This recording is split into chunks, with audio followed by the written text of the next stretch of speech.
Hello everyone, my name is Nick and I'm going to go over today my psychological aspects of the sport and exercise. And the sport that I picked today with you guys is that I picked the sport of basketball. More important specifically, I picked the position of being a point guard. And being a point guard in the sport of basketball is almost similar to being like a quarterback. You're in charge of the game, the control and the pace of the game, as well as you run the team's offense, as well as you're trying your best to create opportunities for your teammates to make some points in scoring. So, one of the things I'm going to pick for this, the age group I'm picking is going to be basically in high school, which is going to be from your 14 to your 18-year-old, so your freshman to your senior year in the sport. And it's very demanding, very stressful point, or in that sport is very stressful for you're in two separate grading periods, and the sport's in the middle. So you can do very well in one quarter or one semester. The next semester or quarter, your grades are not going to do too well, and you might be either suspended or you might be dropped from the team due to lack of grades. And that's happened before to a lot of students who love the game but not very well in sport and academics. The only reason why I picked this type of sport and position is that I have a younger individual in our family, my younger cousin, who's 16, who's going to be playing junior varsity and varsity high school basketball for his team. And so the reasoning or the rationale for it, I guess you can say, is a big challenge is just managing the stress, both the internal and external, either physical or mentally. Point guards are always running. They're always on the move. That's the physical part about it. In that sport, it requires a lot of skills. You have to know how to dribble the ball very well. You need to know how to do certain techniques, do certain moves, or do certain plays, or even run a certain play that requires you to work very hard for it.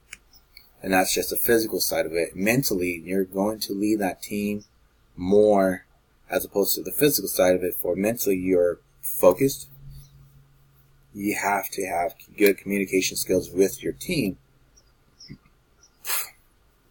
as well as knowing that you are the leader of that offense to control the situation, knowing that you're supposed to win and not create mistakes to lose or to prevent yourself to win.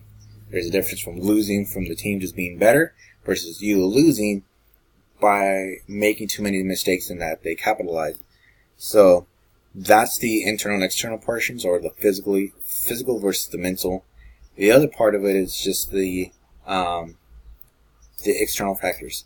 You're going to have large crowds. You're going to have lights. You're going to have people screaming. So you're going to have a lot of different noises. You're going to have your coaches yelling at your ear, and you're going to have your parents from the bleachers who are going to yell and scream at your name to do very well or stop making mistakes.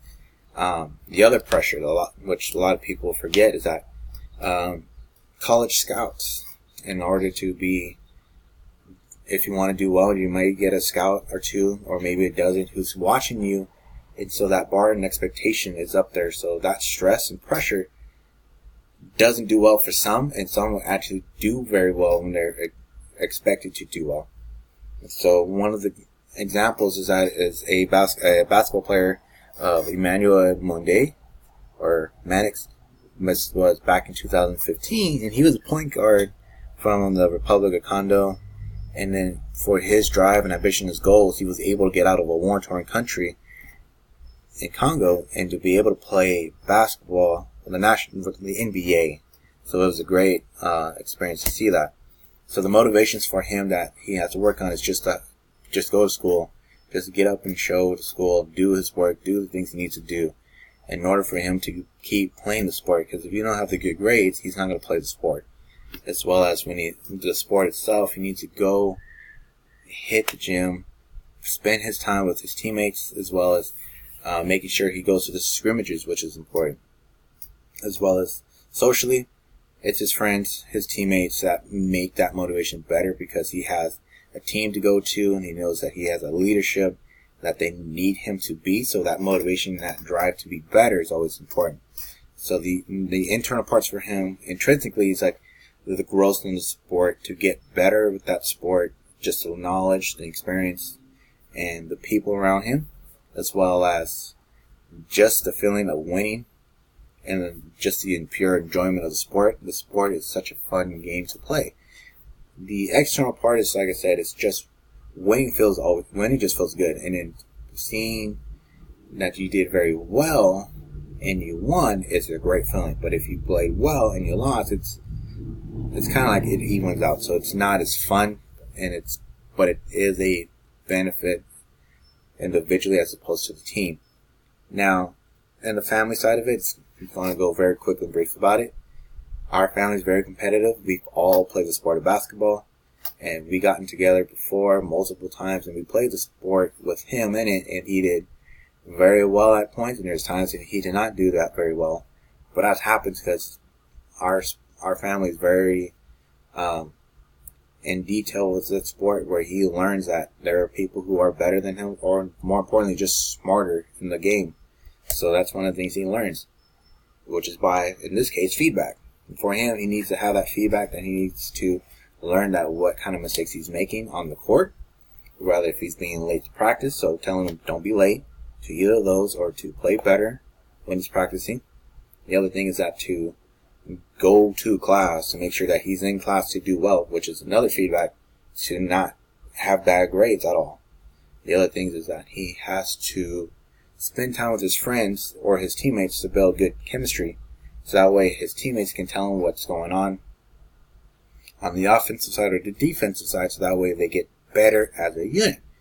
Now, from the coaches, it's different because it's more of an individual's goal to do well. The coach needs him to be better in regards of handling the ball, making smart plays, or making sure that the team goes very well.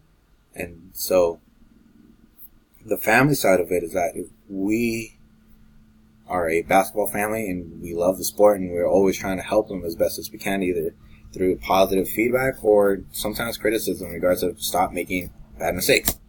And the stress of it, and me, myself as well, and being in that sport in high school was very challenging, just because you have your academics in that time period, as well as being a young student athlete who's playing two separate teams in a junior varsity and varsity, in a most stressful position, which is the point guard, to play full 48 minutes of one game, or probably just 40 minutes of a game, and then you're going to your the varsity game, and you're playing just as much, if not maybe a little bit less, just because you have other players who are taking that role. And so you're always running around and going back and forth, and it's stressful. It's physically stressful and mentally exhausting. And then on top of that, what's more important is that for him, he has to find that balance from basketball to grades, or academically, as well as family time. Too much of one thing, it can throw him off to where he loses attention to the other ones, and it makes an impact on him in the long run without him knowing. So having good grades, going to school, is the most important part of a balance. That will help him be able to spend time in basketball, and then when he has that free time, he's able to spend time with his friends, his teammates, as well as his family in that sport. And then just going on forward, just because our family culture is going to be like somewhat the same, we're always helping him in the best way possible.